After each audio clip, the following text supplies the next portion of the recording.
Hey guys, tonight we're traveling to a place so quiet, even your anxious thoughts have to tiptoe. We're going to the foothills of the Western Ghats in Kerala, India circa 1625. Imagine mist slipping down slopes, like someone's slowly pouring milk over green velvet. There, behind thick banana leaves and the rustle of monsoon-drenched trees, you find a small convent where time moves like a whisper, and the loudest sound is the thread pulling through silk. You've arrived at the sacred order of subtle threads. No, they're nuns, but not the strict, ruler-wielding kind. They've got no pews, no bells, and their Bible is more chromatic. They teach meditation through colors, literal fabric colors, not paint, not prayers, just shades of dyed cloth, layered with such care it would make a spa brochure jealous. You're about to spend the night in a place where anxiety is brushed aside like lint off linen, where even the mosquitoes hum in a lower register. But warning, if you're expecting thrilling scandals or dramatic plot twists, sorry, you're in the wrong YouTube rabbit hole. This is boring history for sleep. The most exciting thing might be someone dropping a spool of thread, and you'll love it. So, before you get comfortable, take a moment to like the video and subscribe, but only if you genuinely enjoy what I do here. And hey, let me know in the comments, where are you listening from? And what time is it where you are? Let's map the dreamers of the world. Now, dim the lights, maybe turn on a fan for that soft background hum, and let's ease into tonight's journey together. You arrive late afternoon. The air smells like pepper vines and earth, still damp from last night's rain. Your sandals stick slightly to the stone path as you walk, each step leaving a shadow that the sun quickly erases. A woman in saffron robes, with calloused hands and eyes like faded ink, gestures silently toward the inner courtyard. You follow. No one speaks. It's like the whole place communicates via texture. The warm scratch of jute mats, a raised platform with a mattress, stuffed not with feathers or foam, but with dried banana leaves and clippings from cotton balls. Surprisingly, it's nice, lumpy in the same way a warm cat is supportive but a little judgmental. Your room faces a work hall where 6 or 7 women sit on low stools, their hands moving slowly, synchronously, over great frames of stretched fabric. The cloth is covered in shades of cream, turmeric, rust, and indigo, but there's a system to it. You don't know what it is yet, but your eyes can feel it. There's something deliberate, almost sacred in every choice of hue. Like each stitch holds a breath. One nun pauses and lifts a square of fabric toward the window. The light streams through it, casting golden-orange patterns on the floor. You stare at the moving glow and feel a pull in your chest, the kind that makes you forget that itchy feeling behind your knee, or that email you didn't reply to. That's when you first hear the name Varnon Jahuno, color meditation. It's not a ritual, not a doctrine, it's a discipline, and you've just signed up for the beginner's course, voluntarily or not. That night, over a dinner of sour rice, porridge, and fried jackfruit chips, honestly, underrated. A nun sits beside you and gently unfolds a square of cloth dyed in 5 faint tones. She taps her finger on the palest one, a soft, nearly invisible beige. This one, she whispers, is emptiness. You begin with this. You blink. Emptiness, you mean? The color of laundry water. She nods. You have to learn to breathe while looking at it, without adding anything. No thought, no story, no desire. Just look, right, stare at, beige. Got it. Riveting stuff. But the next morning, when you do it sitting on a cushion, sunlight kissing your eyelids, you realize, beige isn't boring, it's patient. You start seeing hints of pink. Or was that just your blood pressure? You hear the goats outside, the soft clink of pottery, and in that stillness, your own thoughts begin to unravel like a bad hemline. For the first time in a long while, you're just there. Later that day, during the threading practice, you're shown how to prepare a strand of cotton with safflower dye, orangey gold shade they call Surya's breath. You try to mimic their technique, but your hands move like you're trying to sew underwater with spaghetti. One nun smiles without judgment, just as your thread loops itself into an existential knot. It's not perfection, she says, it's presence. Your tension is visible in the thread. So, less drama, more softness, and weirdly enough, you get better. Not great. But your third attempt doesn't resemble abstract horror. One nun even chuckles and calls it structurally acceptable, which in this place is basically a standing ovation. By the evening, you're exhausted not from action, but from slowness. Turns out, moving slowly is hard work when your brain is trained to scroll every 4 seconds. Your shoulders ache from unfamiliar stillness. Your fingertips smell like herbs and iron. You take your place on your banana leaf bed and stare at the ceiling, wondering how many people in history have meditated on color and never got a Wikipedia page, or wondered the secret nobody tells you. These women, these soft-spoken, silent-threading nuns, they're basically rebels, not in a loud, angry way, but in a gentle subversion of everything colonial missionaries expected them to be. Historians still argue whether this group of women even existed. Some say they were just local weavers misunderstood by visiting monks. Others claim they were a secret school of Buddhist tantric practitioners using fabric as coded scripture, and others, bless them, just say they made nice cloth, which is fair, but you're here now, and it feels like more than that. The way your chest settles when you hold a square of dusk violet, the way the colors layer like lullabies, the way silence hums in your head like bees in lavender. It's enough. You fall asleep to the sound of thread slipping through cotton, a soft swish, like distant rain brushing against silk roofs, and your last thought, just before sleep completely pulls you under, is that maybe, just maybe, were never meant to be looked at, they were meant to be listened to. You wake up to the scent of clove tea and the faint scrape of a coconut husk brush sliding over stone. The sun has barely crept into the world, stretching long orange limbs across the courtyard. Your eyes flutter open to the rhythmic she-she of someone cleaning the flagstone paths, and at first you think you're dreaming again, but no, real life. Well, as real as it gets, in a place where conversations happen with fabric, and your only alarm clock is the soft wheeze of a monk sweeping. With loving aggression, you sit up. Your joints crackle slightly like popcorn in a slow cooker. Across the courtyard, a tall nun with a forehead permanently furrowed into serenity hands you a clay cup. It's full of a dark, almost inky Brochina masala chai with extra clove. You sip. The flavor sucker punches your sinuses, and for a moment you swear you're tasting the color brown. That's when the morning meditation begins. It's not what you expect. There's no chanting, no mantras, no dramatic gongs echoing into the jungle. Instead, you and a dozen others sit cross-legged on woven mats in front of a wide stretch of dyed cotton pinned onto a bamboo frame. Today's color, Neelabrum, or what the nuns call the blue that might be sky, might be bruise. They want you to stare at it. Just stare. You think, how hard can it be to look at blue? Answer, harder than a week-old roti. The blue shifts, not literally, but your perception dances with it. Is it dark, light, cold? Suddenly you remember the last time you felt truly blue was at that time in high school when you didn't get picked for the dance team, or when you missed a train and ended up watching the rain through a greasy chai stall window. The nuns say that every color holds a residue of memory. Blue, they say, is the most deceitful because it always makes you think you're calm, right until it unspools your heart like a dropped bobbin. After an hour, yes, a literal hour, doing nothing but observing this fabric, you're released, not dramatically, just gently tapped on the shoulder and handed your task for the day. Floor duty. You now join two novices, teenage girls with nimble hands and absolutely zero interest in your tourist confusion. One is humming a Malayalam lullaby as she scrubs with crushed vibhuti ash. The other barely looks up as she hands you a brush made of bundled palm fronds. Your job: polish the stone tiles until your reflection apologizes for how chaotic your inner life is. But here's the secret no one tells you: this is the meditation.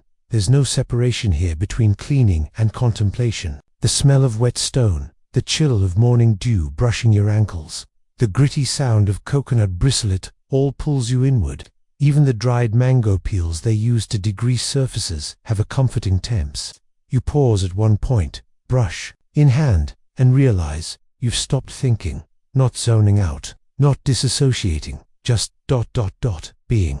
And then a nun walks by and hands you a square of fabric. It's a dusky lilac. You are ready for a softer shade, she says. You blink. Was this a compliment, a warning? Turns out, it's both, because next comes the color breathwork session. You join a circle of nuns, sitting in a shaded veranda, the sun slanting through the neem leaves above. Each of you holds a cloth. Yours is the lilac square. The older nun, her name is Sister Erenya, which means dawnlight, guides you in a breathing pattern. Inhale 4 counts, while gazing, hold 2. Exhale 6 while blinking once slowly. You follow, and somewhere around the 5th cycle, the cloth looks different, that the lilac blooms. Not like a flower, but like a memory, like something warm and soft you didn't know you missed. A grandmother's sorry. A crushed flower in a book. That one. Sunset in a tuk-tuk when everything felt strangely okay. By the time you blink again, your eyes are moist, but not from sadness, from too much stillness. One of the younger nuns smiles. This happens, she says. Lilac is honest, and here's where it gets weird. Not haunted doll weird, just forgotten history weird, because you notice a scroll, half unrolled by the steps. It's not ancient, just handwritten delicate Sanskrit paired with loose sketches of color wheels and fabric swatches. You ask what it is, and Sister Aranya chuckles softly. That's our breath archive. You stare. Turns out, these women have been mapping color against breathing patterns for centuries. Some say it began when a woman named Meenakshi Devi, a former warrior turned mystic, discovered she could lower her heartbeat by focusing on a sorry dyed in tamarind bark. Others say that's nonsense. It was just a clever way to calm down after battle. One nun shrugs. Regardless, for hundreds of years, they've refined the technique. Not all shades work for everyone. Some people get restless with green. Others can't look at red without remembering arguments and spilled curries. The nuns track this not in spreadsheets, but in embroidered cloths where each stitch equals one breath cycle, marked subtly in thread thickness. Imagine that. A mood journal you can wrap around your shoulders. By mid-afternoon, your brain is a soup of fabric hues, herb scents, and the slow rhythm of movement. But you're not tired, you're softened. That evening, during Cardi reflection hour, you're told to sit by the dying well and watch as bundles of cloth soak in naturally fermented indigo vats. The smell is sharp and earthy somewhere between blue cheese and the inside of a rain barrel. The water bubbles gently. The cloth enters a greyish green, but comes out a bold, shocking blue once exposed to air. The transformation is instant, like ... magic. That's the truth of mind, whispers a nun beside you. We enter situations soaked in one feeling. We emerge something else entirely once we let the air in. Okay, Socrates, calm down. But she's right. There's something unnervingly metaphorical about fabric that only reveals its true color once it's aired out. You think about your own emotions, your tightly knotted reactions, your colorful inner monologue that rarely gets a chance to breathe. Maybe you're just soggy indigo waiting to oxidize. Dinner that night is rice with ash, gourd stew, and a chutney so spicy your soul does a back. You're given warm cumin water to sip, and told to let the heat burn what needs releasing. Sure, why not? And just before bed, someone places a folded cloth at your night's sleep palette. It's a gradient of warm tones, soft peach, muted coral, dusky rose, designed, you're told, to ease the mind into slower waves of thought. You lie down, the cloth over your chest. It's absurd how effective it is. Like someone tricked your racing thoughts into putting on fuzzy slippers. As you drift off, you wonder about all the people in history who never got to feel calm because they didn't know what shade they needed. You wonder if blue ever lied to them. You wonder if your mind is finally listening to lilac. You don't find answers, but you do find sleep. And in this convent, that's basically a PhD. The bell doesn't ring the next morning, because spoiler alert, there is no bell. Only the soft patter of water being poured somewhere behind the main hall, and the low rustle of fabric being folded with intention. It's like the entire place is allergic to loud noises.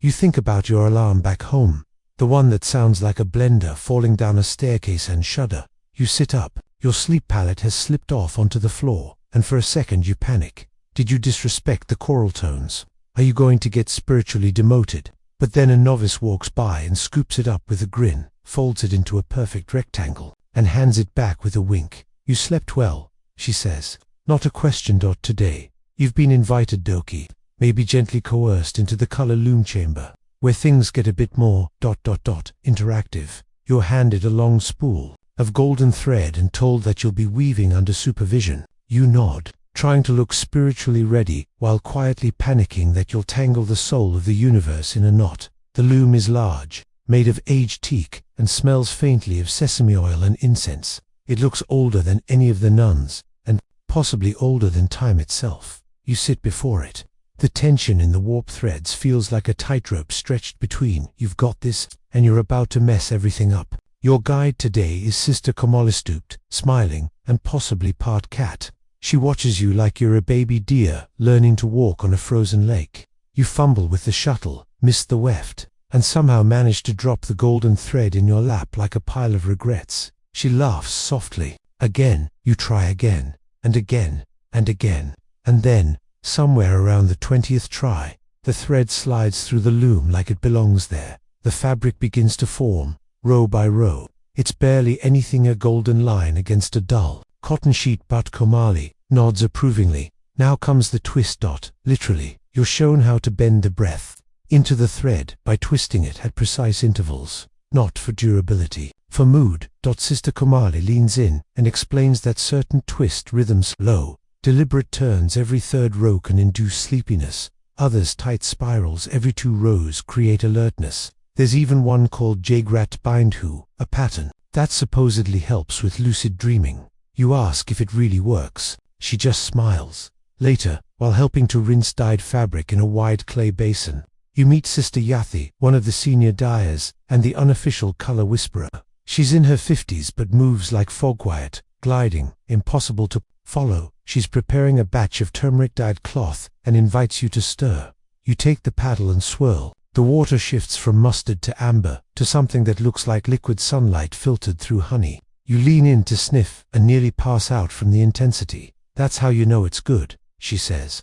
Color should make your knees a little weak. You're pretty sure she's joking. Mostly. She tells you about the golden meditation cloth, a tradition where once a month the nuns would weave an entire bolt of cloth using only the breath-synchronized twist, dyed in turmeric and dried under moonlight. Why moonlight? Because sunlight burns. Moonlight listens. Okay, fair. Turns out, these golden cloths were once laid beneath sick villagers during healing rituals.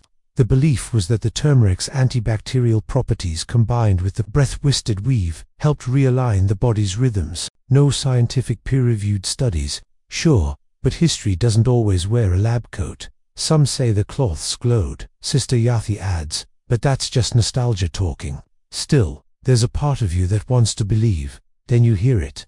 The phrase that has haunted historians, "Saffron doesn't lie." It's said with a kind of reverence. Apparently, saffron was the rarest dye in the convent, only used in rituals of truth. The color itself was so vivid, so unapologetically bold, that it was believed to reveal hidden emotions. Anyone who held a saffron square for long enough would eventually confess whatever was gnawing at them. You ask if that still happens. Oh yes, Yathi says. That's why we only use it during retreats.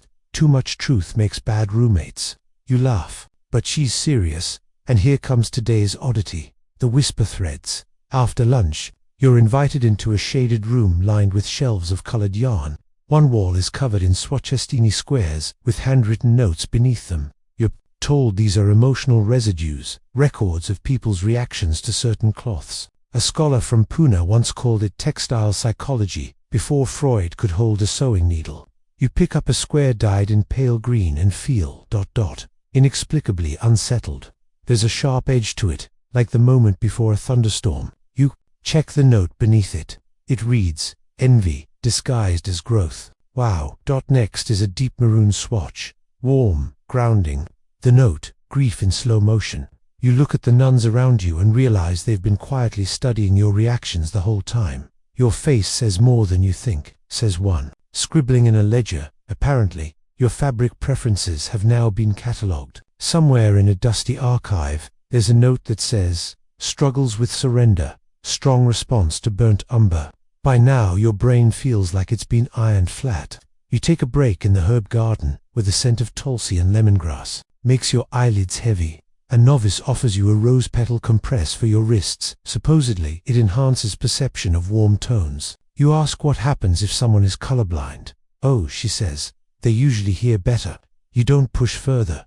That night, your sleep palette is different. A mix of burnt sienna and deep olive. You recognize it from the whisper thread archive. It's designed for quiet confrontation. You wonder what the nuns want you to face. Lying in bed, you watch moonlight spill across the floor in the same color as morning chai. You don't feel sleepy, but you feel still. That's when a distant voice, maybe Marley's murmurs from the hallway. Tonight, you'll dream in stitch. And you do. You dream of hands, hundreds of them moving over fabric like wind over wheat. Each stitch becomes a word, each color a sentence. And your body, strange and slow, learns to read, not with eyes, but with skin. You wake before dawn, palms warm, heart heavy but in the nicest way. And you realize, today, you'll finally learn about the forbidden blue. But that's for tomorrow. Tonight, you fold yourself into your own dream. You're not supposed to know about the forbidden blue dot. No one talks about it, not directly. It lives in pauses, in the way a nun's hands will still for half a breath when someone mentions deep dyes. It's not listed in the color scrolls. It's not displayed in the meditation room. There's just this unspoken ripple, like when someone brings up that one cousin nobody invites to weddings. But today, you see it. Not on purpose, of course. You're just wandering more, like floating through the western corridor after your morning breathwork session, which, by the way, involved staring into an ochre puddle while exhaling through alternate nostrils. Don't ask. When a door creaks open, a sliver of light, a glimmer of something so deep, so vast, it stops you mid-step. It's not blue like the sky. It's not indigo or navy or teal. It's like the feeling of falling asleep with your heart still whispering secrets. It's the echo of a lullaby, sung once and never again. It's grief, reverence, and home, all dyed into a shade you can't quite name. You blink, and the door shuts. A nun named Precious, newer, maybe early 30s, with hands that tremble slightly when holding a sealed clay jar. You say nothing. She says nothing, but her eyes linger on yours just long enough to pass a message. You saw too much. Later that day, you're helping to sort drying cloths in the sun. Your job is to match the weft patterns with the breath logs, and you hear two older nuns whispering nearby. One mutters, "She shouldn't have opened the Lamia chamber." The other clicks her tongue. Even her hands were trembling. Again you freeze. Lamia. You haven't heard that name before, but something clicks. In your brain, Lamia was, apparently, the nun who first introduced breath color weaving in this convent. She was a visionary, or a heretic, depending on which scroll you believe. They say she discovered the forbidden blue by accident, during a deep fasting ritual, when her mind supposedly left the body, and returned with a color no eye had seen. Sure, totally normal. Tuesday, but what's odd is this. The blue was too powerful. People began meditating on it obsessively. Some couldn't stop looking. Others claimed it made them feel like they were floating just outside themselves.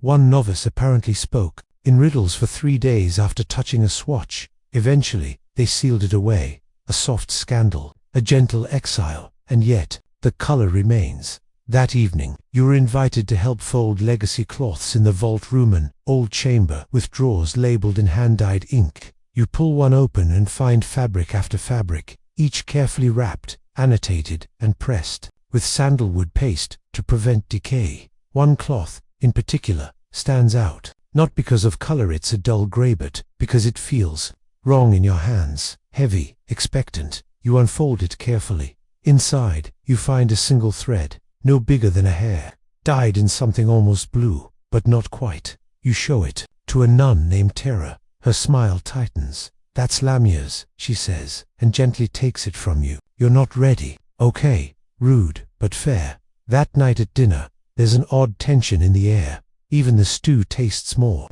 contemplative. A few nuns eat silently. One stares at her bowl like it might answer a question she hasn't asked yet. You're handed a sleep palette of pale coral and mustard mint for dreams that don't finish. Whatever that means, you curl up with it anyway, your mind still brushing up against that impossible blue. What would happen if you meditated on it? Would you float? Would you forget your name? Would you remember too much? That's when someone knocks on your door. Not a loud knock, just a small, deliberate tap. You open to find Sister Priya holding a square of dark cloth. She looks both excited and terrified. "Come," she whispers, and you do. She leads you to a small alcove behind the southern wall, a place you didn't even know existed. Inside, one lantern, one mat, and a sealed case. She opens it slowly and unfolds a square no larger than your hand. It's blue, but again, not blue. Not really. It's feeling masquerading as color. You get one breath,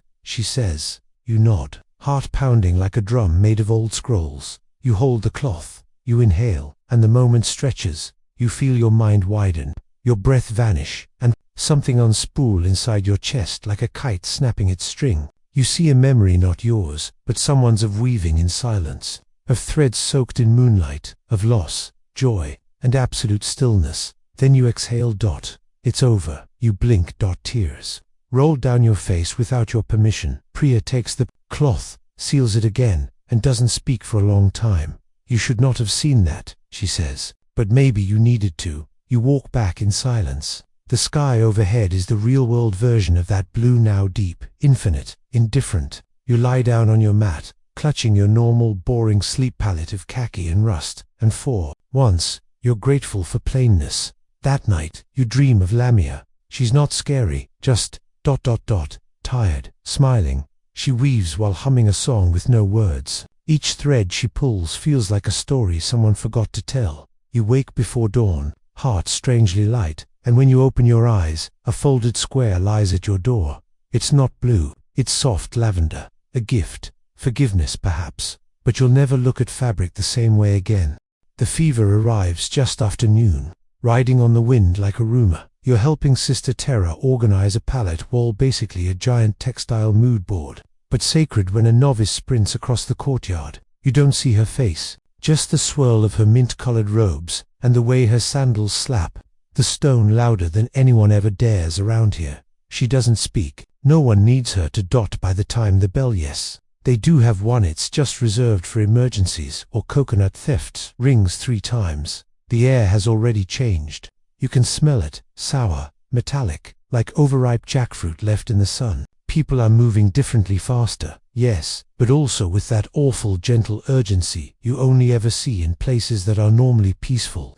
A fever has broken out in the village nearby. Yellowback, they call it. You've never heard of it, but the symptoms are whispered fast. High heat, hallucinations, a yellow tint in the sclera, like the soul's been TS'd in. There's no formal medicine here, not really. What they do have is cloth, specifically Thandavastra, the cooling cloths. You're invited to help, not forced, no guilt. But once you see Sister Yathi already hauling a vat of dried neem leaves and hibiscus petals into the dye shed, you follow without hesitation.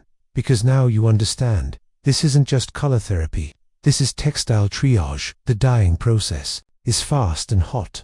Cloths are soaked in cold water, then dipped into a mix of vetiver root, green cardamom, and something that smells suspiciously like cucumber water, gone rogue. The result, pale mint green fabric, soft to the touch, rolled tightly and placed in large clay jars to retain coolness. Your job: thread needles with silken string, the color of soot, and stitch, slow, steady patterns into the edges of each cloth. Anchor stitches, they call them, not functional, just symbolic. The belief is that anchoring the edge helps ground the breath of whoever receives the cloth. You get it. Maybe too much. By sundown, a group of villagers, sick, sweating, some barely conscious, arrive, carried in slings or supported by relatives. They're laid out under the east portico. No one panics. The nuns move with that same deliberate silence, like librarians for the body. You watch as the cooling cloths are gently draped across burning skin, each one blessed, not with words, but with careful touch. One little girl grabs the cloth and clutches it like a stuffed animal. Her eyes flutter. She sighs. The nuns say that's a good sign. You're told to observe one of the more advanced healing techniques, breath stitch mapping. Here's how it works. A nun sits beside the sick person and listens to their breathing. Then she mimics it with thread, stitching its rhythm into a strip of cloth. Shallow breaths become short dashes. Deep, slow inhales become long waves. The resulting pattern becomes both a diagnostic and a therapy tool. If the stitches change over time, the breath is changing, which means the person is improving. Or not. You try one. You sit with a boy about 10 years old, his eyes glassy. You match his breath, sharp inhale, pause, shuddering exhale. You stitch it. Your hands mirror his fragility. It's hard. You want to fix him, but all you can do is echo. Sister Kumali checks your cloth. Not bad, she says, but try listening. With your spine, you don't even know what that means. But later, when you do as she says straight back, silent body, you hear it differently. The breath becomes a song, one that isn't yours, one that needs company. And just like that, the boy's breathing slows. The fever doesn't vanish, But something shifts. You spend the night on a mat beside the sick children, rotating compresses and whispering gentle nonsense like, "It's okay, your breath is just learning a new dance." You think they don't hear. But one girl grabs your hand in her sleep and doesn't let go. At one point, you drift off. And in your dream, the fever appears not as fire, but as color, a too bright yellow, acidic pulsing. It oozes across fabric like spilled turmeric left too long in the sun. But then a cool green sweeps in, not aggressive. Just insistent hand begins to pattern itself over the yellow in slow, spiraling embroidery. They don't fight, they negotiate. You wake to find a folded square on your chest, mint green with small gray spirals. Someone stitched your dream while you slept. Who? No one says. The next morning, the fever has started to recede. Not gone, but quieter, like a storm that's decided to sulk offshore for a while. The villagers are carried back slowly, cloths still wrapped around them. You watch them leave, feeling both full and empty, like someone handed you a bowl of water and then drank it right in front of you. Sister Yothi hands you a cloth to fold. It's light gray with a single stitched spiral. "Keep this," she says. "For the next time you overheat." You smile. You mean emotionally. She just raises an eyebrow, and here comes the surprise of the day. The color garden. You've walked past it a dozen times, never noticing the narrow gate between the neem trees. But today you're lead in by Terra, who tells you you've earned the quiet hues. Inside, rows upon rows of plants, not vegetables, not herbs, just color. Indigo bushes, madderroot, marigolds, red hibiscus, a climbing vine with flowers so blue it makes the sky look faded. There's a patch of moss grown in precise spirals, and a tub of fermented walnut husks that smells like old shoes but dyes the deepest brown you've ever seen. "This is where we grow the conversations," Terra says. You laugh, but she doesn't. "Every color we use starts here. If it doesn't grow, we wait. If it dies, we listen." You kneel and run your fingers through the soil. It's warm, alive. You realize how patient these women must be planting color months, sometimes years, before they need it. You think about how you rush everything, deadlines, emotions, healing. These nuns, they plant calm, on purpose, in rows. You leave the garden with green under your nails and silence in your chest. That night, no sleep palette, just the gray spiral cloth, and somehow, that's enough. You dream of spirals, of breath patterns looping into infinity, of yellow fading into green, of a girl laughing while holding a chilled cloth to her cheek, and of a garden that hums in the language of color. It starts with a hat.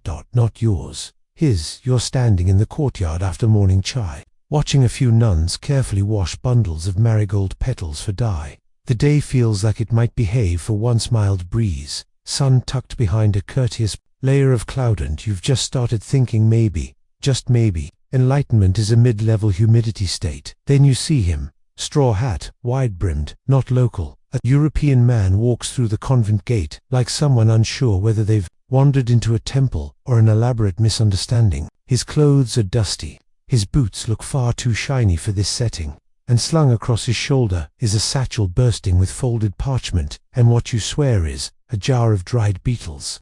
Sister Aranea glances at him and sighs like someone resigned to tutoring another tourist in the art of not touching anything.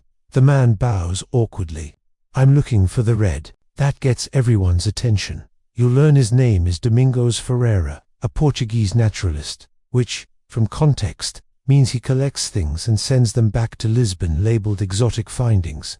He's heard of the convent knot, breathwork, or its forbidden blues, but of one very particular shade, Crimson Dion, a red so deep it looks alive, supposedly used only for meditation rituals that involve grief and detachment. Legend says it was created by accident when Lemire's apprentice spilled pomegranate dye into a vat already filled with boiled lac beetle resin. The result? A red that made monks weep. Literally. Ferreira wants it. Specifically, he wants the recipe. Sister Yathi tells him kindly but firmly that the cloth is not for sale, nor is the method, nor are the beetles, even though he keeps offering what appears to be a generous quantity of gold buttons and cloves. You ask why he's so fixated on it. He says he believes the color might be the key to spiritual containment, whatever that means. You suspect it's just fancy colonizer language for "I want it in my study." He's invited, reluctantly, to observe one meditation session, just to see that nothing about this place can be captured in a glass vial, and you're invited to join that night. A ritual is held under the open sky. A square of crimson dion is unfurled and laid in the center of the stone circle. Each nun places a hand on its edge. Ferreira sits at a distance, notebook ready, probably thinking this will involve chanting or levitation, or at the very least, fireworks. Instead, the nuns close their eyes and breathe. No music, no movement, just a soft inhale and the low murmur of night insects. And then, the strangest thing happens. You feel it, not in your mind, but in your ribs, like the red is vibrating, like it's a tuning fork for grief you didn't know you were still carrying. You think of people you've lost, moments that slipped away, all the things you never grieved properly because you were too busy being functional. The cloth pulls it out, not violently, but firmly, like a friend who won't let go of your hand until you exhale. Ferreira drops his notebook. He stares at the cloth, then at the women, then at you. Is this ... sorcery? He whispers. You almost laugh, but you're crying too quietly to manage it. After the ritual, no one speaks for a long while, not because of secrecy, but because there's nothing left to say. The red said it all. The next morning, Ferreira prepares to leave. He doesn't ask for the formula again. He just bows deeper this time, and places a small sketchbook in the donation basket. You peek at it later. Inside are drawings of the convent, annotations about dyes, and one unfinished page, a nun's hands stitching a spiral into crimson cloth. The note reads, "There is no capturing this, only surrendering to it." That afternoon, you're given a new task. Help prepare the next reflection cloth. It's a layered textile made with 3 threads of increasing intensity: peach, coral, and red mint, to be placed in the meditation room for people mourning change. You ask if it's because of Ferreira's sister. Arunia shrugs. Everyone leaves something. Turns out, the convent maintains a strange little library, not of books, but of color testimonies. Whenever someone outside the order visits and has a reaction to the cloths, the nuns document it. Not names, not dates, just feelings. One parchment reads, "Visitor 43 stood in front of pale plum cloth for 20 minutes, laughed, then wept. Said it felt like missing someone they hadn't met yet." Another, "Visitor 59 held golden stitch cloth, fell asleep mid-sentence, dreamed of the sea, though had never seen it." You feel both comforted and weirdly ... known. That night, you're handed your sleep palette without a word. It's new, red, velvet stitched in diagonal waves that pulse like a heartbeat. You're told this one is for processing what cannot be named. Great. You lie in bed under the cloth. It feels heavier than usual, not in a suffocating way, but like it's holding you down gently, saying, "You're here, don't run." And for once, you don't. You think of Ferreira's hat. You think of the way the nuns moved around him like patient rain around stone. You think of grief, not as a wound, but as a room you can walk into, sit down, and eventually leave. Just before sleep takes you, you hear a voice outside, a novice, whispering into the darkness. Red is not anger, it is returning. You sleep with your palms open, and your heart slightly lighter. You wake to silence again, but not the peaceful kind. This one feels hollow, like a bell that was meant to ring, but got caught in its own hesitation. No sweeping sounds, no low chime of teacups. Even the birds seem to be holding their breath. When you step out, the courtyard is empty. Which here is weirder than a loud disco party. You follow a faint sound, like silk being dragged slowly over stone, and find everyone gathered in the Shunyata hall, the room of emptiness. You've passed it before, always shuttered. Today, its wooden doors are wide open, revealing a dim chamber lit only by a small clay lamp and the ghost of sunlight pressing through slatted windows. Inside, the air feels thick, not hot just ... intentional. The women sit in a circle, palms facing upward, surrounding a massive bolt of cloth dyed in a deep dark brown. It's a shade unlike anything you've worked with so far. Not earthy, not warm. It's a brown that holds space like a pause in conversation. Sister Komali sees you and motions you in. "This is a Shia Dhyanam," she whispers. "The burnt meditation." You're handed a square of the fabric. At first, it just feels heavy. But the longer you hold it, the more it seems to soak up your thoughts, like blotting paper for worry. Your pulse slows, your breathing lengthens. You don't notice it happening, It just ... This is a color used only in the rarest practice, sleep vigil. Today, a nun sister Vino is beginning her 40-hour deep sleep practice, the most advanced state of textile-based meditation. You're told she'll lie on this brown cloth, surrounded by silence, monitored only by pulse cloths and breath-mapped shawls, while her mind explores the architecture of stillness. You're like, so, she naps professionally, but no, this isn't sleep the way you know it. It's more like dimensional rest. Vina lies down, her hands are crossed over her chest, palms holding twin pieces of burnt ochre silk. Her face relaxes instantly, not the way someone dozes off, but like she's diving into another layer of the floor. You're told she's trained for years to get here, that the mind must first quiet the inner shout, then the murmur, then the hum, and only then can you lie still enough to meet the woven silence outside. You join a few other novices tasked with preparing buffer cloths, long strips of soft fabric dyed in pale ash, wrapped loosely around the resting practitioner to shield her from external energies. Is that just poetic language? You ask. No, says Tara. One time a bee landed on someone mid-vigil, and they dreamed of bees for 3 months. Fair enough. Your cloth is designated for her right ankle. You're told it should not touch skin, only hover. The symbolism is everything, and here's the part that stays with you. As you lay the cloth down, Vena eyes shut, breath barely a whisper, smiles, just the faintest curl of her lips. Not sleep, not dream, just presence. You sit with the others, in quiet meditation for a while, no one daring to speak. One novice silently fans the air with a banana leaf paddle dipped in eucalyptus oil, just to keep insects away. Another sprinkles dry rose petals in a pattern of concentric circles, and in that circle, Vina breathes like a mountain. Later, you're given a chance to try a short-form stillness practice, using the same burnt brown cloth. Only 5 minutes. You're told to lie down, place the cloth over your chest, and empty your mind. You laugh. Empty your mind, the oldest trick in the wellness book, but you try. You lie there, and somewhere between the 2nd and 3rd minute, time slips. Not much, just a nudge. You feel as if your thoughts have moved into another room, arguing softly with each other, while you stay behind, alone with the warm weight of nothing. Not loneliness, not numbness, just pause. When the cloth is removed, you feel slightly altered, like someone just closed a dozen background tabs in your head. That evening, after Vina's vigil continues into the 2nd night, you're invited into the listening chamber. It's a small alcove lined with tightly woven cloths, known as silence absorbers. The floor is soft, the walls muffle sound, even your own breathing sounds borrowed. You're told that during vigil nights, this room is used to listen for echoes. Echoes of what? Dreams, Aronia says. But apparently, the idea is that deep sleep sends ripples into shared consciousness, and if you're quiet, truly quiet, you might catch them. Not like eavesdropping, more like letting someone else's dream brush past your shoulder. You lie there for half an hour. You hear nothing then, maybe. Laugh, faint, childlike, not yours. You open your eyes. No one's around. Later, during dinner, some kind of ginger root stew that tastes like it's judging you slightly, you overhear an elder nun saying, in Vina's last vigil, she dreamed she was stitching the sunset. Said every stitch was someone's goodbye. You don't ask what that means. You're not ready. Before bed, you find a cloth left at your door. It's simple, a muted brown square, stitched with a single symbol, a spiral made of straight lines. You don't recognize the design, but when you show it to Kamali, she nods. That's the mark of the silent return.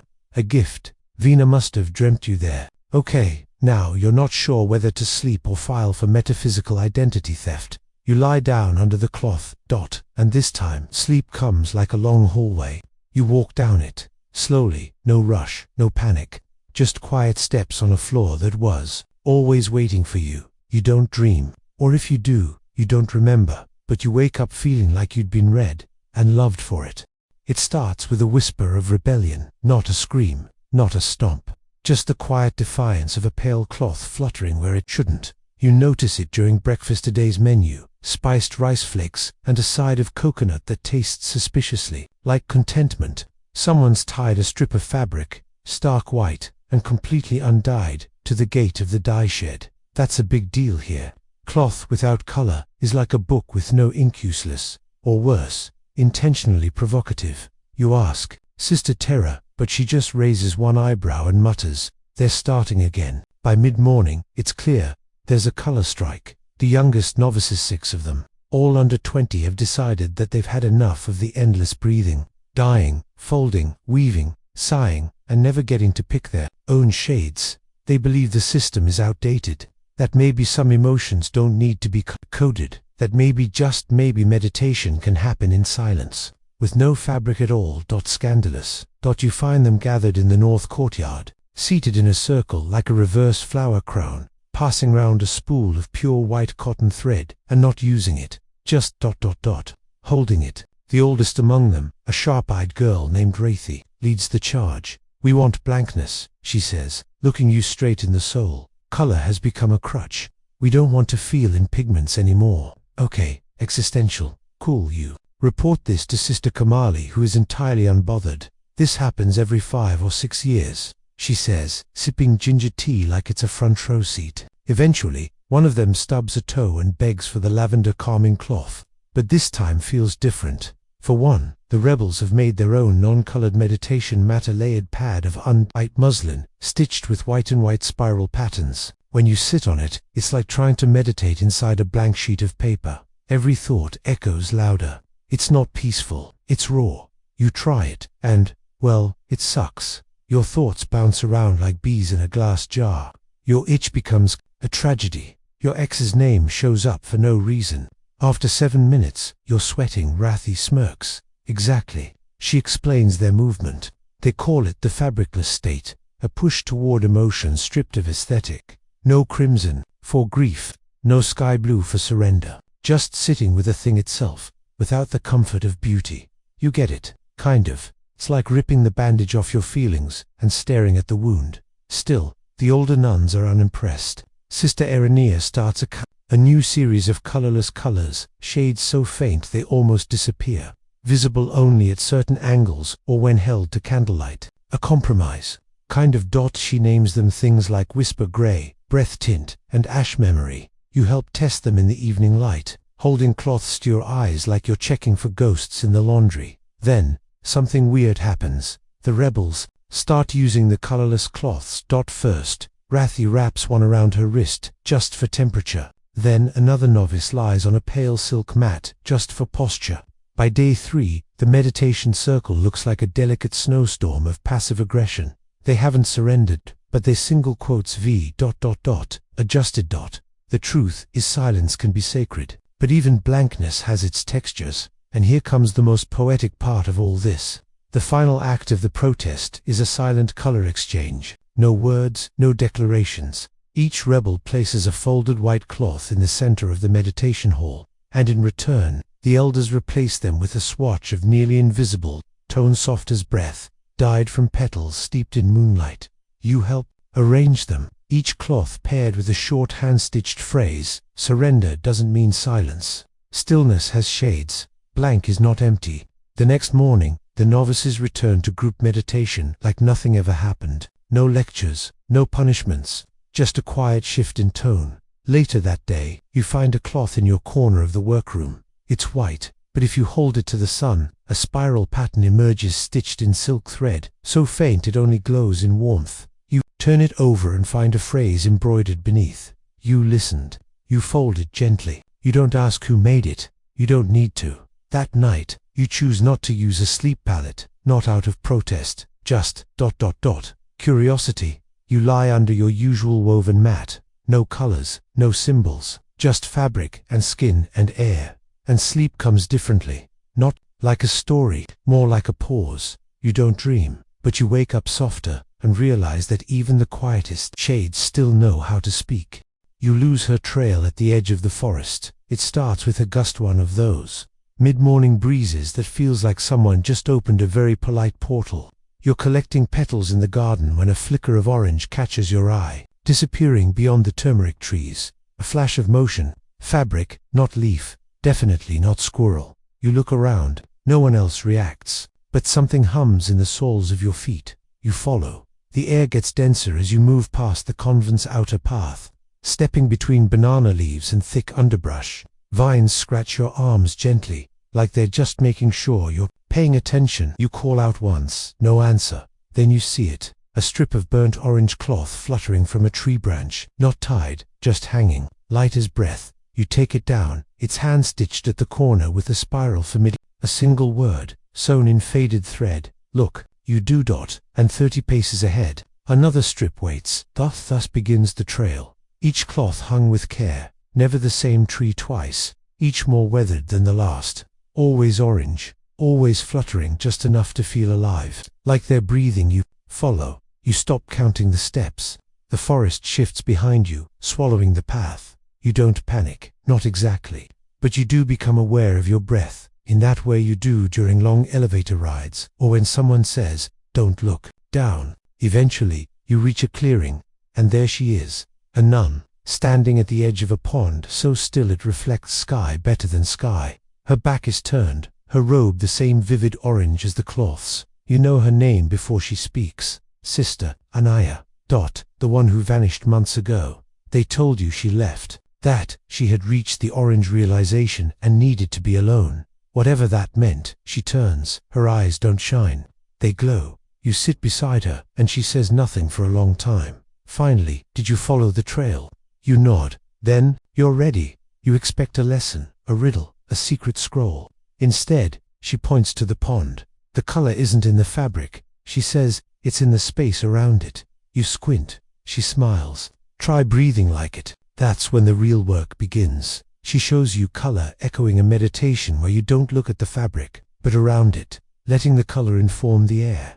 It sounds ridiculous, until it works. The orange cloth flutters in her hand, and somehow, you feel it in your lungs. Warmth, vitality, slight defiance. Orange isn't soothing like blue. It doesn't mourn like red. It burns gently, like coals under control. Like will. She teaches you the three fires. The fire of hunger, desire, the fire of motion, impulse, the fire of glow, clarity. Each has a thread, each a breath. You spend the day learning to thread a small piece of silk, using a technique called smolder weave. It's exhausting. The thread breaks. Your fingers ache. You whisper a bad word that a parrot repeats somewhere in the trees. Sister Anaya pretends not to hear. By sunset, you've finished one square. It's clumsy, uneven, but it breathes. She nods. That's enough. Then she says something you'll never forget. Orange is the last color before surrender becomes light. You don't fully get it, but you feel it. That night, she leads you back. No trail, just intuition. You arrive at the convent gate, just before moonrise. Orange square clutched in your hand. No one scolds you. No one asks questions. They just smile. The way people do when someone comes back changed. You place the cloth at the altar of unfinished breathworks, not as an offering, just as a message. I followed, I learned, I returned, and in your room, on your mat, a new sleep palette waits. It's all shades of orange from deep rust to pale marigold, stitched in slow spirals, layered in uneven folds. You wrap yourself in it, and sleep comes like firelight through closed eyes. You dream of color, wrapped around wind. You dream of your own footsteps glowing. You dream of waking up and not needing to ask why, just where next. The dream refuses to leave. You wake before dawn, but your body is still somewhere else, walking through a corridor of golden light, trailing fingers across walls stitched with your own breath. You blink, and the dream blinks back, then folds itself up neatly, like a handkerchief tucked into memory. You rise, stretch your muscles, remember something your mind doesn't. As you move through the quiet courtyard, something's off. Not wrong, just doubled. There's a strange sense of déjà vu in the air, as if today is happening for the second time, or maybe the first time in reverse. You reach for your morning tea and realize someone already set it down before you. Arriveda. Novice passes by, glances at you, and smiles oddly. Back again. You open your mouth to ask what she means, but she's already gone. Today, you're assigned to the thread archive, a rarely visited room behind the dyeing shed. You've passed it a dozen times, never once noticing the door. It's just, there. Now, inside, the light is dim. Dust floats in spirals, undisturbed. Spools of thread, thousands line the walls in wooden compartments, labeled in Sanskrit, Tamil, Malayalam, and oddly, Portuguese. You're handed a basket of cloth scraps and told to match them to the correct thread source. Sounds simple, it is, Not because the scraps aren't current. They're old, some stained, some faded, all mysterious, and each one feels strangely familiar, like picking up someone else's dream and realizing you remember how it ends. Then comes the strangest moment of the day. You pull out a square of deep plum silk, marked with a faint silver spiral. The second your fingers touch it, dash zap dot, a memory that isn't yours slams into place. You're weaving, but your hands are older, surer. You're sitting on the floor, a small oil lamp beside you. There's incense. Someone nearby is humming a lullaby in a language you don't speak, but you understand every word. Then it's gone. You blink. The cloth is just cloth again, soft, silent. You bring it to Sister Aarunya. She studies it, smiles, almost sadly. That's Akata Vastra spoken cloth. Lamia's early students would sometimes embroider their meditations into threadwork so deeply they'd imprint a trace of self onto the fabric. You hold it up. The silver spiral seems deeper now, like a fingerprint in silk. This isn't just color memory, she says. It's mind echo. Apparently, the practice was abandoned centuries ago. Too unpredictable. Some cloths made people cry uncontrollably. Others caused nausea or mild levitation. One allegedly made a woman forget her own name for a week and recite sea shanties from a region she'd never visited. But a few nuns continued the work in secret. They called it Thiruvanam, sacred return. Not history, not art, just encoded being. You start noticing more of them. Tiny signs, old scraps stitched with half-finished patterns. Some hum in your hands, others are silent. You begin to suspect that the convent itself is a quilt of memory, and everyone who's ever passed through has left a thread behind. You ask Kamali if that's true. She shrugs. What else is fabric, if not the body we leave behind? That afternoon, you're given permission to work on your own cotta cloth, not to keep, just to try. You choose a soft cotton dyed in dusk violeta color, once used for transition meditations. It smells faintly of clove and rain. Your task is simple. Stitch a spiral using your current breath pattern, but you can't. Not at first. Your mind is too loud. You keep trying to be profound. You pick up the needle, put it down, pick it up again. You stitch and unpick. Everything feels forced, until, you give up trying. You breathe, and then the needle moves. You don't remember the middle, just the beginning, and then suddenly the end. A finished spiral, imperfect, uneven, but undeniably yours. You hand it. The elder nun folds it gently. We'll archive it, she says. Maybe someone will dream of you someday. That night, your sleep palette is strange. Not new, not old, just familiar. Dusk, violet, yes. But now with a thin thread of silver, looping across the border. You run your finger along it, and your chest tightens, not with sadness, not with joy, just recognition. You wrap yourself in it, and dream not of flying, or fire, or light, but of your own hands, sewing a memory into someone else's sleep. You're not sure whose. Maybe yours, maybe yours. Maybe it doesn't matter. When you wake, your fingertips are warm, and you swear the thread is longer than before. It's the one room they never let you in. You've wandered almost every corner of this convent, sat in the dye halls, folded in the silence chamber, even stitched through a vigil. But there's a little door near the herb garden, tucked behind, a row of overgrown hibiscus, that's always been closed. No lock, just a dark, unmoving curtain of air around it. The kind that whispers, not now, maybe not ever. Today, it's open, not wide, just cracked, just enough to invite the foolish and curious which, as you've come to accept, includes you. Inside is less a room and more a vault. Stone walls, no windows, and one long wooden table beneath a shaft of filtered sunlight.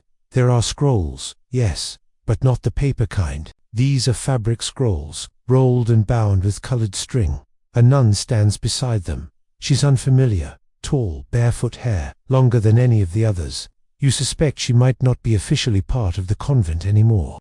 She doesn't smile. Come in, she says, but gently. This room remembers. Her name is Sister Niraja. You're told she's a historian of thread, not just of dyes and patterns, but of how the world outside, once trident, failed to understand this place. She unrolls the first cloth. It's ancient, worn to the softness of breath. A faded red spiral curves across it, punctuated by stitch marks that look more like heartbeat spikes than design. This, she says, is the cloth that started the war. You blink.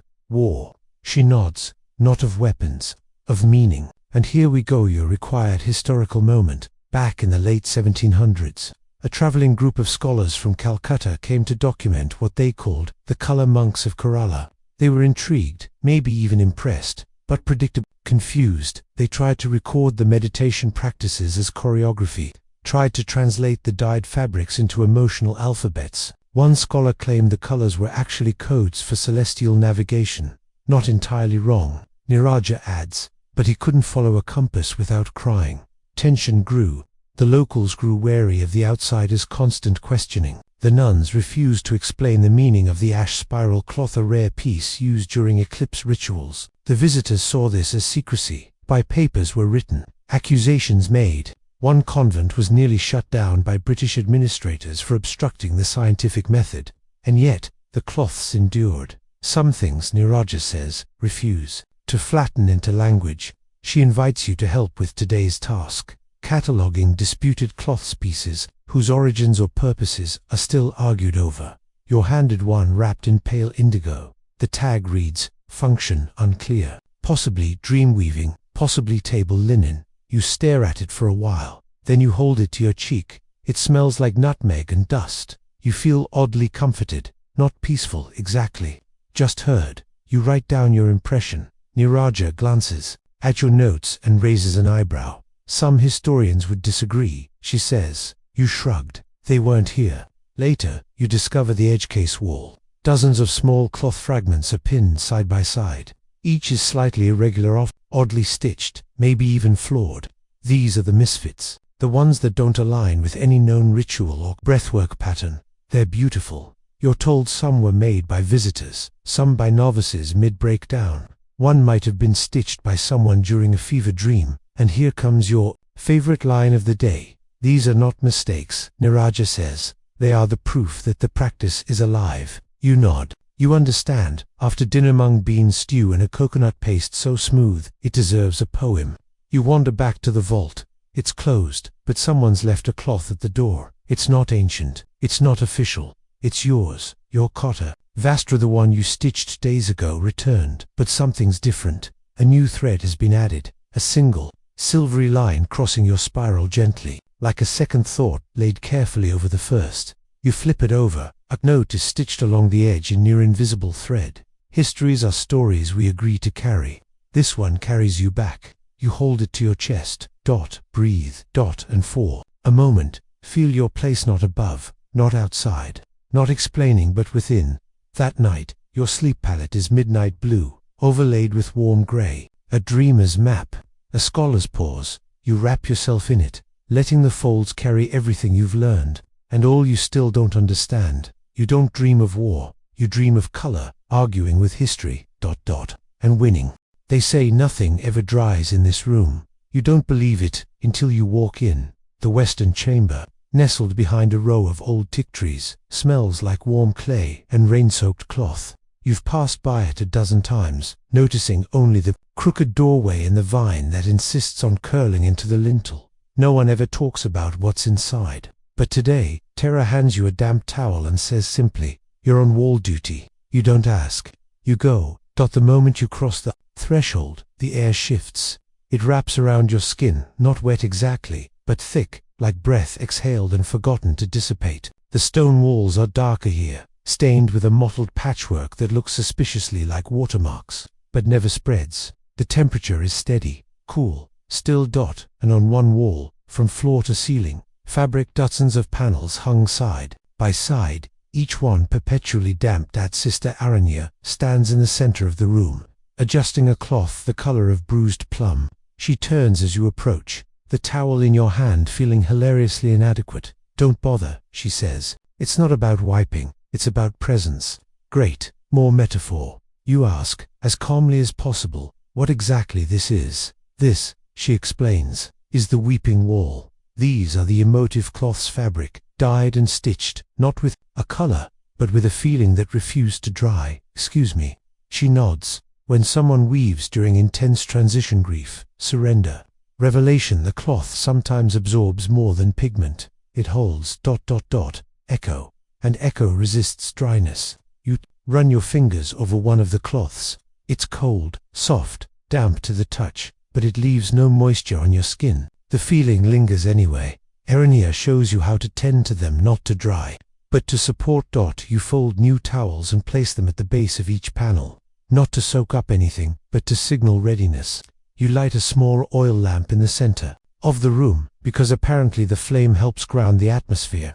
You feel like you've walked into the emotional version of a greenhouse. Then you're invited to read the tags. Each panel has a note, a record. Some are brief, woven during the long illness, used during her final vigil, carried by Sister Bina after her silence. Others are more cryptic. I stitched with closed eyes and saw too much. This one breathed before I did. You stand before one cloth, dark blue, almost black, with a single gold line stitched down the center. The tag reads, "The apology she never made, but always felt." You sit, you breathe, you don't cry, but something in your chest goes soft, like damp moss slowly pressing into stone. You ask why no one removes the cloths. Surely, over time, they lose their weight. Some do, Erenia says, but some choose to stay, like a scent in old wood, or a prayer that didn't land right. She tells you about the listening ritual, held once a year, when a small group sits in silence in this room overnight, simply feeling each cloth, not interpreting, not translating, just receiving.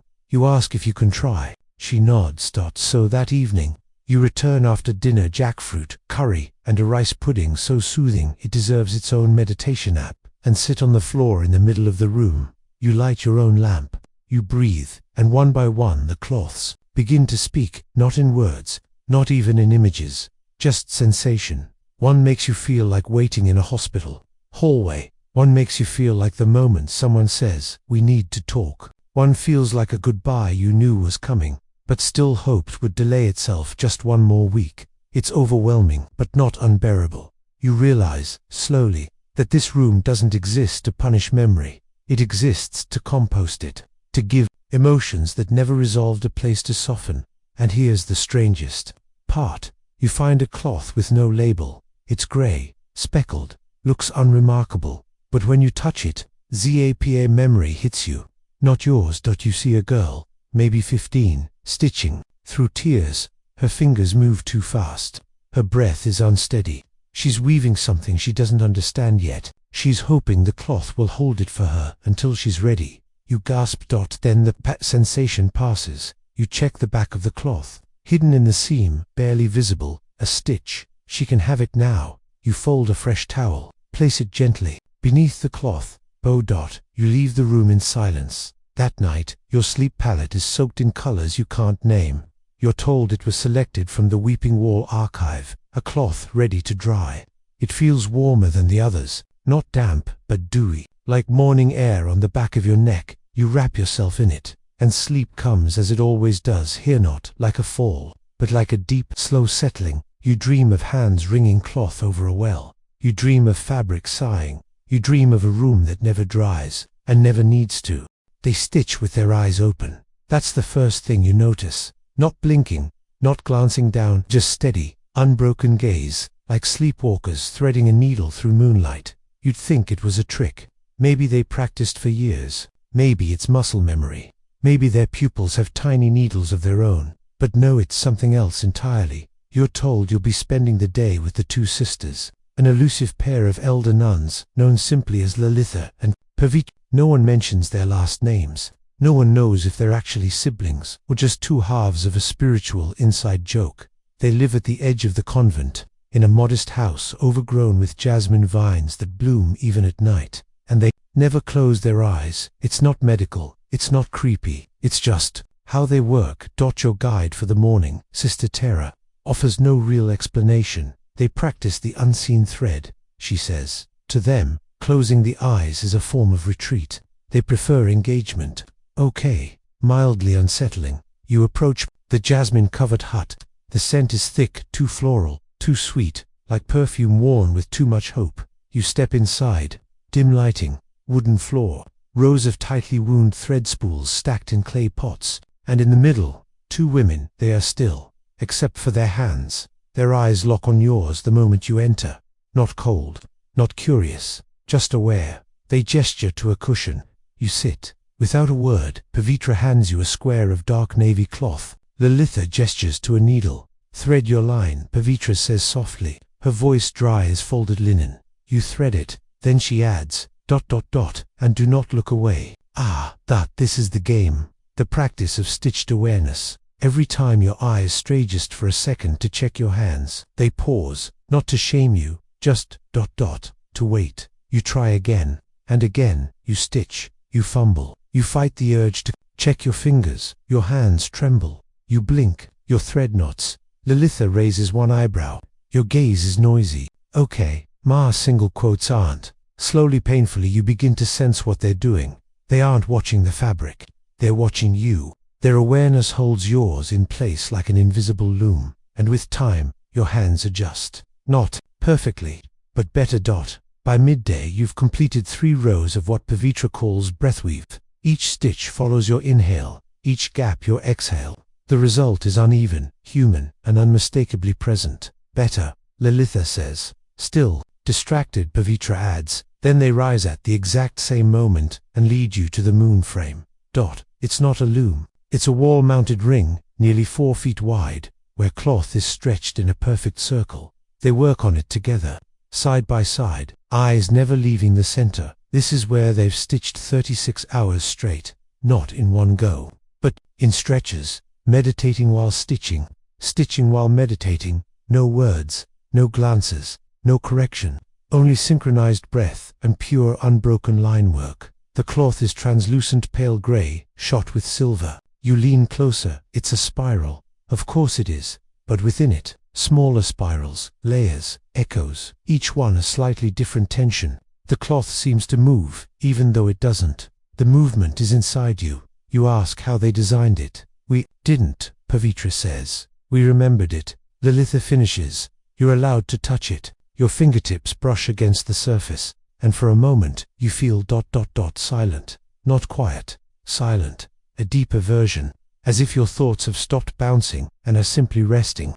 Sitting down, they explain, in that way where nothing is really explained, that this kind of stitching invites open-eyed trance. The key, you must let your attention fall inward while looking outward, Pavitra says. Like loving someone across a crowded room. Lalitha adds, and then, as casually as if they were offering you tea, they say, we saw you in a dream last spring. You arrived late. You blink. Excuse me. Pavitra points to a folded cloth in the corner. It's yours, not yours, nor yours, from a week ago. The first cloth you ever stitched here. But they've added to it small details, a ring of thread, so fine you'd mistake it for a shadow, a symbol stitched into the hem, a tiny open eye, barely visible. You feel oddly exposed. They nod in unison. You're not done yet. Before you leave, they gift you a thread spool. It's not labeled, just deep gray. Use this only when your eyes are ready to be quiet while open, says Pavitra. You carry it back like a relic. That night, your sleep palette is the lightest it's ever been, almost white, almost invisible. You wrap yourself in it, and sleep finds you without closing your eyes. You dream of vision without looking, hands moving without fear. 2 women in silent harmony, stitching the edge of a moon that never sets, and a cloth that watches back. You almost step on it, a corner of fabric peeking from the garden soil just beneath the neem tree, where you usually sip your morning tea and contemplate whether birdsong counts as percussion. At first, you think it's just a fallen napkin, but when you stoop to pick it up, you feel the weight. Not physical, emotional. It's a tricolor, silk square, folded in on itself. Pale gold, deep black, and a streak of crimson down the center like a lightning scar. You blink. Then you realize, this isn't lost. It's planted. You brush the dirt away and find a tag stitched into one corner, to be opened only by one who has dreamed twice. You have, maybe more. You bring it to Sister Kamali, expecting either scolding or riddles. Instead, she nods calmly, like this happens every Thursday. She calls it the root cloth, an old practice, nearly forgotten. It dates back to the earliest version of this convent, when fabric was not just worn, but buried, not to hide it, to grow from it. There was a time, she says, when every teaching required decomposition. You are invited quietly, carefully into a ritual few get to witness. It begins with silence and a spade. You, Kamali, and 2 other nuns head to a small grove behind the western wall. The soil here is rich, dark and damp, laced with old petals and fine threads you almost mistake for roots. You dig, not deep, just enough to place the cloth back into the ground. Before doing so, you unfold it for the first time. The inner layer is hand-stitched with words, not legible ones, glyphs, loops, spirals of thread arranged like dream logic. Some look like breath, some like questions never asked aloud. You recognize a shape. It matches the symbol from your own. Cotta clotha, spiral crossed by silence. Komerlai leans closer. Many of us, she whispers, have planted versions of ourselves. Here you blink. Versions, nods, feelings we couldn't keep, visions that wouldn't let go, truths we weren't ready to carry. Instead of writing them down, we stitch them into cloth and let the earth decide what to do.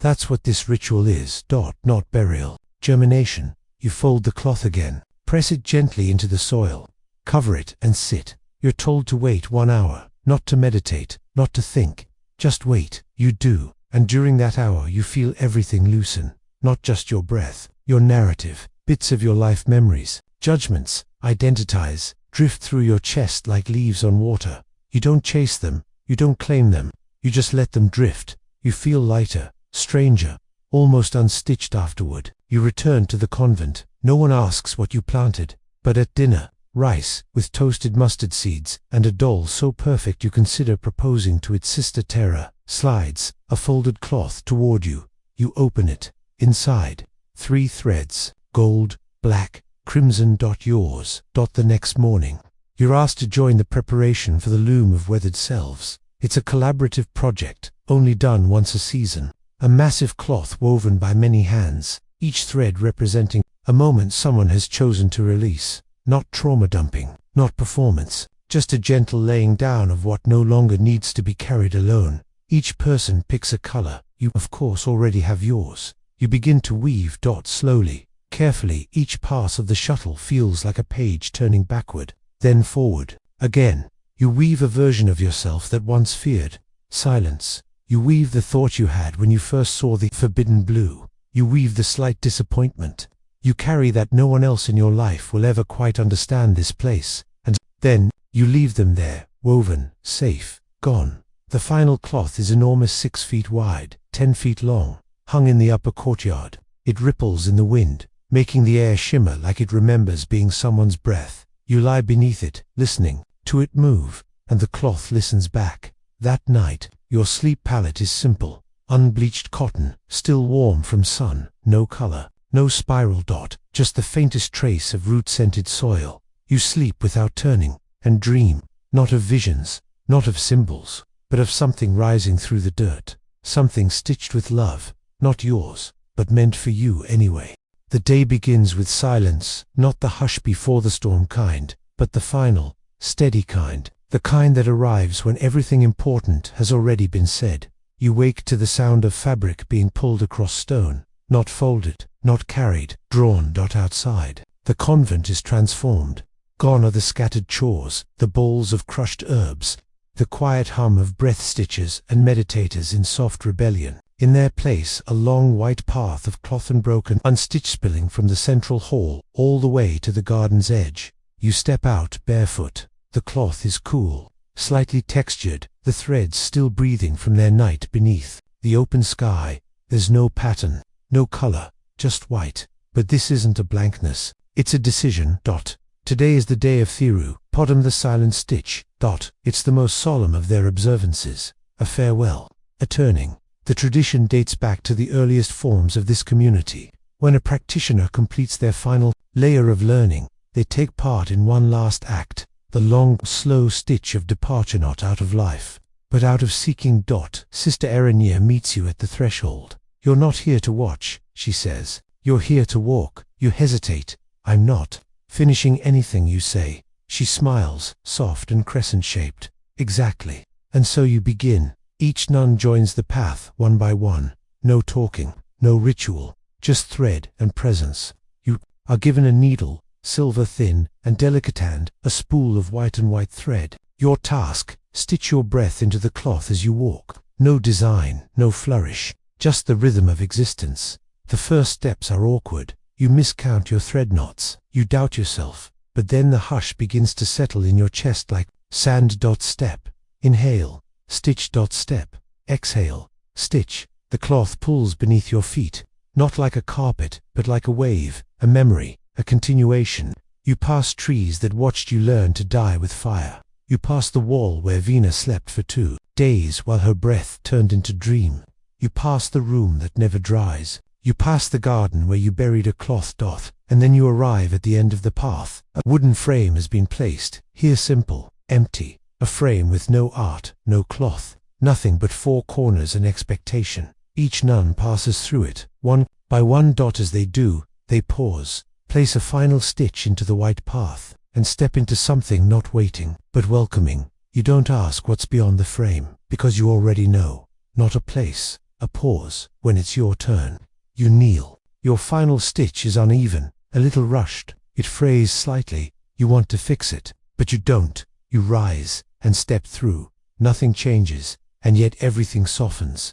That evening, the path is gathered by many hands, slowly, with reverence. The cloth is not folded, not cut.